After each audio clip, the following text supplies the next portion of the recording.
Mapagpalang araw ng Miyerkules sa inyong lahat, mga kapatid. Ngayong araw ay nasa ikatatlong araw na tayo sa buwan ng Nobyembre. Miyerkules, ika-31 linggo sa karaniwang panahon. At sa araw na ito ay ginugunita ng simbahan ang pagkilala sa marangal at napakabuting pamumuhay ni San Martin de Porres.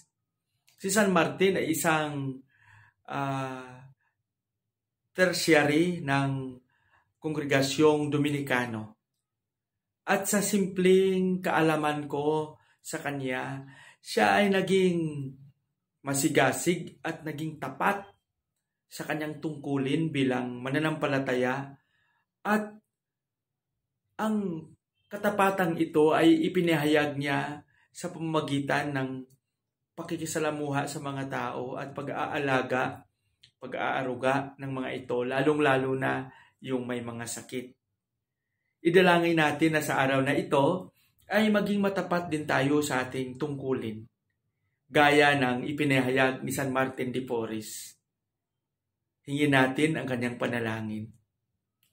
Sa araw din na ito ay gagabayan tayo sa ating pagninilay ni San Lucas, Kapitulo 14, versikulo 25 hanggang 33. Sumama kay Jesus ang napakaraming tao, humarap siya sa kanila at kanyang sinabi, "Hindi maaaring maging alagad ko ang sinumang umiibig sa kanyang ama at ina, asawa at mga anak, mga kapatid at maging sa sarili niyang buhay ng higit sa akin.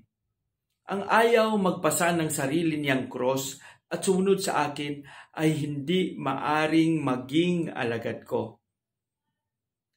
Kung ang isa sa inyo ay nagbabalak na magtayo ng tore, hindi ba siya uupo muna upang magplano at kwentahin kung magkano ang magagastos niya upang matiyak kung may sapat siyang pera para maitapos ang kanyang ipapatayo? Baka matapos mailagay ang mga pundasyon ay hindi naman mayari ang tore.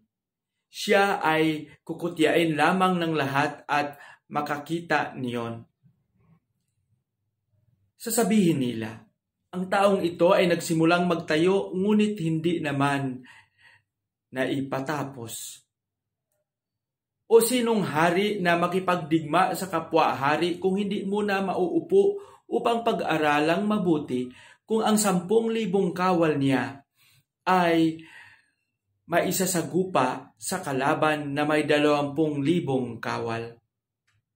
At kung hindi niya kaya, malayo pa ang kalaban, ay magsusugo na siya ng mga kinatawan upang makipagsundo.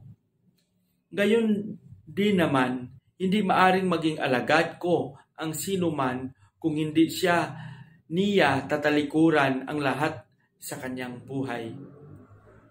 Ang mabuting balita ng Panginoon. Sa mga giliw kong sumusubaybay, mapagpalang umaga sa inyong lahat. Naway nasa mabuti kayong kalagayan. Ang ating pagninilay sa araw na ito ay napakaganda. Isinalaysay ni San Lucas kung paano ang pagiging alagad. Ang pagiging alagad ay siyang tapat at handang pumasan ng kanyang cross. Ika nga, ang pagsunod kay Kristo ay hindi madali. Kung ang iniisip ng iba ang pagsusunod kay Kristo ay may nakaakibat na mga magagandang biyaya, lalong-lalo na sa pamumuhay, ay siguro magnilay muna tayo ng mabuti. Kaya nga napakalalim ng larawan na ginamit ni Jesus. Hindi maaring maging alagad ko ang sinumang umiibig sa kanyang ama at ina, asawa at mga anak, mga kapatid at maging sarili niyang buhay ng higit sa akin. Para sa akin, hindi natin maunawaan ito pag unawain natin ito ng literal. Para sa akin, ang ibig sabihin nito ay yung handa nating iiwan ang lahat ng mga tao na kung saan nakaramdam tayo ng kasiguruhan. Handa tayong magtiis. Halimbawa lang sa aking personal na karanasan. Hindi maitago na bago ako pumasok sa isang order, Carmelita, ako ay isang young professional. Nag-aaral ako bilang computer science, bachelor degree, at nang magka-graduate ako ay nagtrabaho muna ako ng 4 na taon bilang computer instructor. At ginampanan ko rin ang aking tungkulin bilang isang guro at instruktor sa computer. Lahat ng mga pangangailangan, requisitos, gaya ng mga supplemental sa education, ay kinuha ko rin. Ngunit, napakahirap na lisanin ang isang trabaho na para sa iyo, para sa akin, ay dahan-dahan ko na ring minahal at pakiramdam ko parang naging masaya na rin sana ako. Ngunit sa tindi at bigat ng aking pagtugon sa panawagan na maging isang pare, maging isang relihiyoso, una sa lahat maging Carmelita, iniwan ko. Nang humiwalay ako sa pamilya ko, masakit din para sa akin.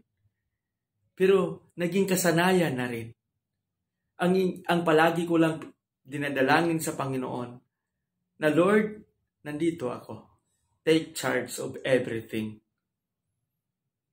Kahit na may mga ilang punto sa buhay ko na nagdala ng pag-aalinlangan, ngunit patuloy pa rin akong nanindigan sa pagtugon ng aking oo na maglingkod bilang relihiyoso, bilang Carmelita at bilang pare sa komunidad.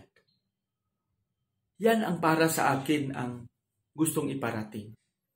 Na kaya nating iiwan ang lahat at ibigay ng todo ang ating sarili sa paglilingkod sa Diyos sa pamamagitan ng paglilingkod natin sa ating kapwa. At handa tayong magtiis. Gaya ko lang, ang buhay pagkapari ay hindi madali. Sa likod ng aming kasiyahan na makikita ng iba, ay naroon ang mabigat na tungkulin. At hindi lang ang tungkulin sa aming ginagampanang ministeryo, kundi kahit ang aming tungkulin sa aming mga kapatid at sa aming pamilya. Kaya minsan, iilan lang ang nakaunawa sa amin. Pero ang gusto ko lang iparating mga kapatid sa inyo, na gaya ng sinasabi ng ating Ibanghilyo, ang pagiging alagad ni Kristo ay siyang handa na pumasan ng kanyang cross at sumunod kay Kristo.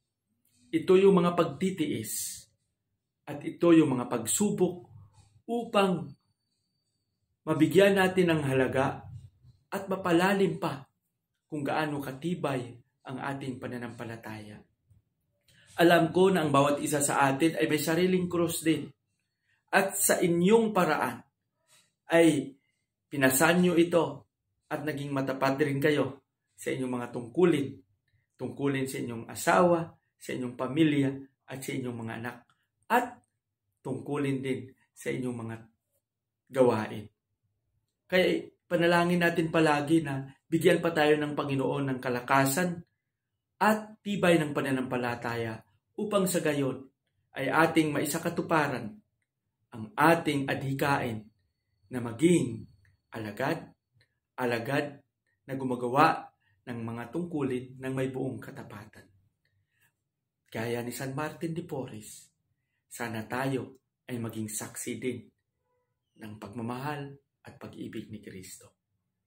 Patnubayan na ba tayo ng Panginoon? Sa ating panalangin, Amang tagapaglikha, salamat sa biyaya ng pananampalataya. Salamat sa pag-unawa at sa pagmamahal mo na sa likod ng aming mga pagkukulang, kami ay patuloy mong ginabayan. Dinadalangin din namin na sa pamamagitan ni San Martin de Porres at sa kanyang naging halimbawa, kami rin ay maging tapat at maging saksi ng iyong pagmamahal.